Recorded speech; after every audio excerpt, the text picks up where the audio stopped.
να πω ένα μεγάλο συγχαρητήρια στον EMCC Greece για τον πανέμορφο θεσμό που ξεκινά σήμερα. Τόση αξία από το πρωί μέχρι σήμερα και είμαι σίγουρη ότι θα συνεχίσει. Η πρώτη μου coaches ήταν 4 χρονών. Ξεκίνησα την πορεία μου ως coach, σαν coach για παιδιά.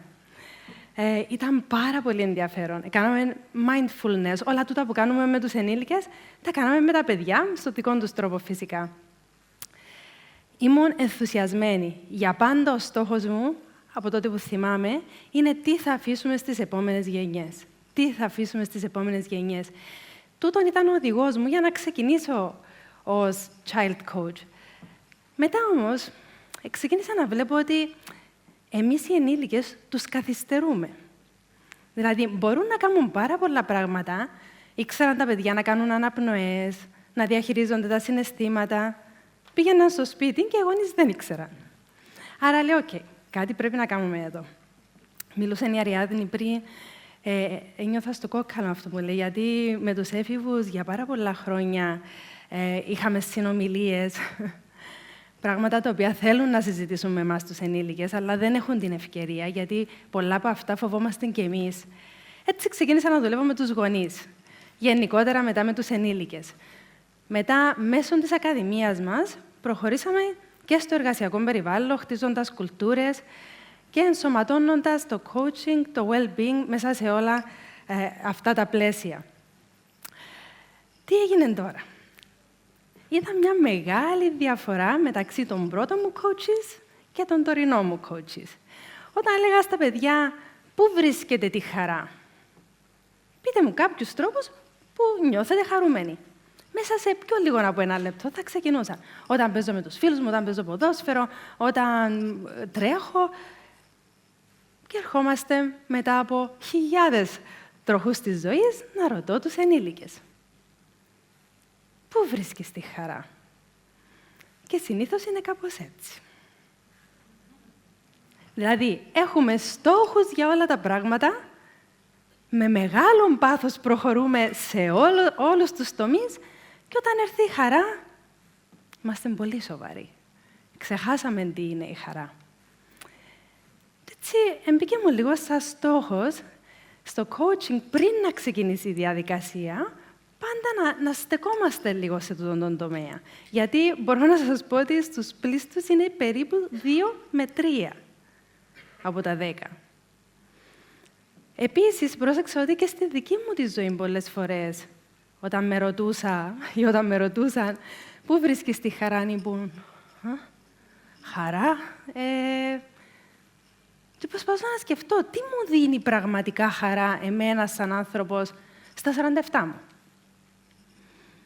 Κάποιες φορές μου παίρνει πιο πολύ χρόνο να το σκεφτώ από άλλες. Όπως πολλούς coaches μου, οι οποίοι μπορεί να είμαστε για 10 λεπτά και ακόμα να σκέφτονται τι θα μπορούσε να τους δώσει χαρά. Ή πολλοί να μου λένε, χαίρομαι όταν χαίρονται τα παιδιά. Αυτό δεν είναι καθαρά η δική σου η χαρά όμως. Σωστά? Λοιπόν, θα σας βάλω δύσκολα τότε. Λοιπόν, έχουμε 60 δευτερόλεπτα. Θέλω να σκεφτείτε, είμαστε τυχεροί γιατί είναι η αρχή του 2026, θέλω να σκεφτείτε σε 60 δευτερόλεπτα 6 πράγματα που θα θέλατε να βιώσετε το 2026, που είναι καθαρά χαρά, χωρίς κανένα λόγο, χωρίς να πρέπει να πετύχετε κάτι. Θα μοιραστώ τα δικά μου να σας δώσω ένα παράδειγμα, αν θέλετε, αλλά πριν να το κάνω, θα ήθελα να δω τα δικά σας. Λοιπόν, για να σας πω, επειδή ξέρω ότι αρκετοί θα βάλουμε τα ταξίδια κτλ. Μην βάλετε εκείνα που κάνετε ήδη, ενώ κάποια θα είναι. Εντάξει, προσπαθήστε 1 ή 2, για να μην σας δυσκολέψω, να είναι κάτι που δεν ξανακάνατε. Ίσως κάτι που φαίνεται χαζό, ίσως κάτι που φαίνεται αχρίαστο, αλλά θέλω. Προχθές είχα μια κοπέλα η οποία μου είπε «Θέλω να πάω για coffee for 2, καφέ για 2, σε έναν πεντάστρο που έχουμε στη Λεμεσό, στην Κύπρο, το οποίο είναι εξαιρετικό, γιατί σου φέρνουν έναν κλουβί με καφέ κτλ. Ωραία! Πάρ' το στα 6 σου, okay? Είσαστε έτοιμοι? Πάμε. Και δεν ξεκινά και δεν πειράζει, θα μετρήσω εγώ από μέσα μου στο 60. Λοιπόν, γράψτε τα. Πάρτε την ευκαιρία, είτε στο κινητό σας, είτε στο χαρτί σας και γράψτε 6. Δεν πειράζει αν δυσκολευτείτε.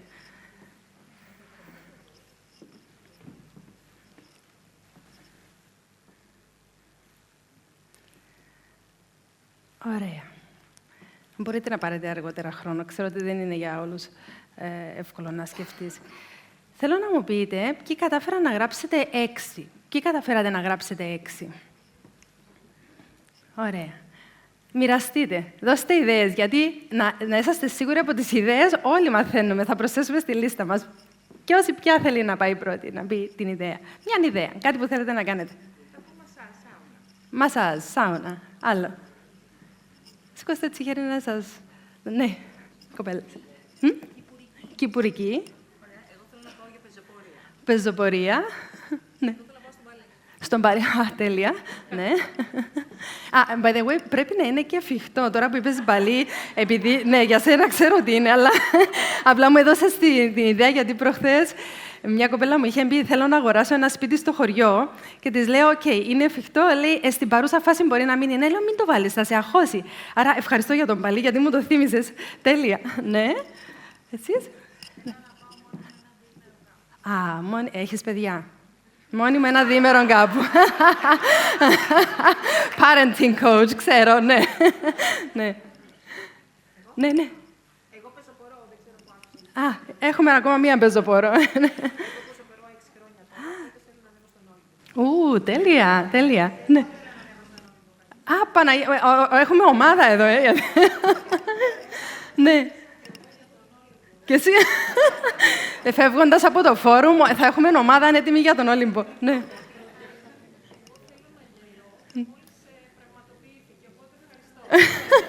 Τέλεια.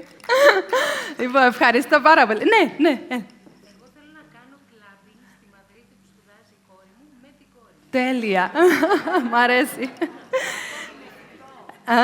Είναι εφικτό, φυσικά. Ναι, καλό. Λοιπόν, εμένα τα δικά μου είναι να λάβω μέρος στον Παγκύπριο Διαγωνισμό Hip-Hop. Έκανα hip-hop όταν ήμουν παιδί και αποφάσισα να ξαναλάβω μέρος τώρα. Πολύ training. Να καταφέρω να κάνω 3 ώρες διαλογισμό. Στη φύση δεν το έκανα ποτέ. Είναι πολύ πιο λίγο που τα καταφέρνω. Να πάω με τις φίλες μου για relax κάπου, έχω και εγώ παιδιά. Να πάω σε ένα retreat, το οποίο θα είναι για τη ψυχική μου ανάπτυξη. Να μάθω έναν καινούριο θαλάσσιο σπορ και οικογενειακές καλοκαιρινές διακοπές. Άρα, πήρατε μια ιδέα. Κάτι που μπορείτε να κάνετε, ok? Λοιπόν, πριν να το ολοκληρώσουμε όμως, θα σας δώσω ακόμα κάτι να έχετε υπόψη. Πόσο ξεκουράζεστε? Λοιπόν, δηλώνω ένοχος. Ξεκούραση, bye-bye. Δηλαδή, πρέπει να τη βάλω στο πρόγραμμα για να ξεκουραστώ. Διαφορετικά, δεν τα καταφέρνω ποτέ. Έτσι, θέλω να σκεφτείτε τώρα και μπορείτε να το γράψετε. Ξέρετε, όταν τα γράφετε, δεσμευόμαστε καλύτερα. Άρα, ποια μέρα της εβδομάδας και για πόσο χρόνο θα αφιερώνετε μόνο για την ξεκούραση? Αν με ρωτούσατε πριν 2 χρόνια, δεν θα μπορούσα να σας απαντήσω. Κάθε μέρα. Ωραία, κάθε μέρα. Πόσο? Όχι, όταν κοιμόμαστε δεν μέτρα. Ναι. Και τα δύο. Σωματική μιλάμε πρώτα. Πρέπει να έχουμε τη σωματική. Ναι. Λοιπόν, θέλω να σκεφτείτε μέσα στην εβδομάδα ποιον χώρο θα αφήσετε για την ξεκούραση σας. Μέσα στο μήνα τι θα ορίσετε για ξεκούραση. Μπορώ να πω ένα Σαββατοκυριακό ολόκληρο. Δεν θα ανοίξω καθόλου το λάπτοπ. Καλές επιτυχίες. Ή στο έτος, στη χρονιά σας, ποιο θα είναι το break σας? Πότε θα κάνετε τον break? Ορίστε τα από πριν. Και για να σας το κάνω πιο εφικτό, μια και είμαστε coaches, λοιπόν, πάρτε ένα calendar. Πρώτη φορά το έκανα τώρα στο γραφείο μου. Έχω ένα τεράστιο calendar του χρόνου, στο οποίο πάνω έβαλα όλα τα πράγματα μαζί με την ξεκούραση.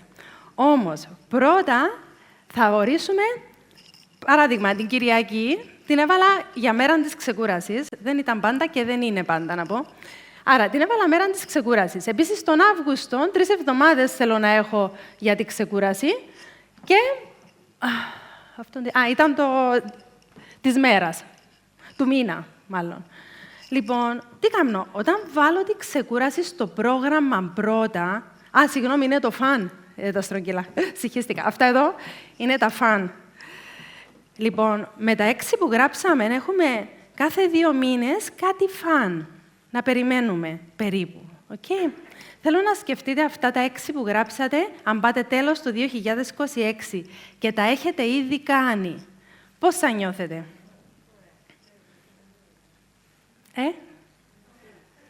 Ωραία. Μόνο και μόνο από τα 6. Αλλά αν δεν τα βάλουμε στο πρόγραμμα, πάλι θα ξεχαστούμε στον κόσμο των ενηλίκων.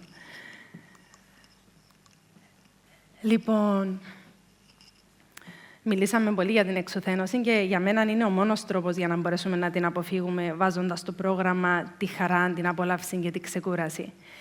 Και θα σας αφήσω με ένα quote του αγαπημένου μου Σαντγκούρου. Πάω αμέσως. Μην παίρνεις τόσο σοβαρά τον εαυτό σου, είμαστε εδώ προσωρινά.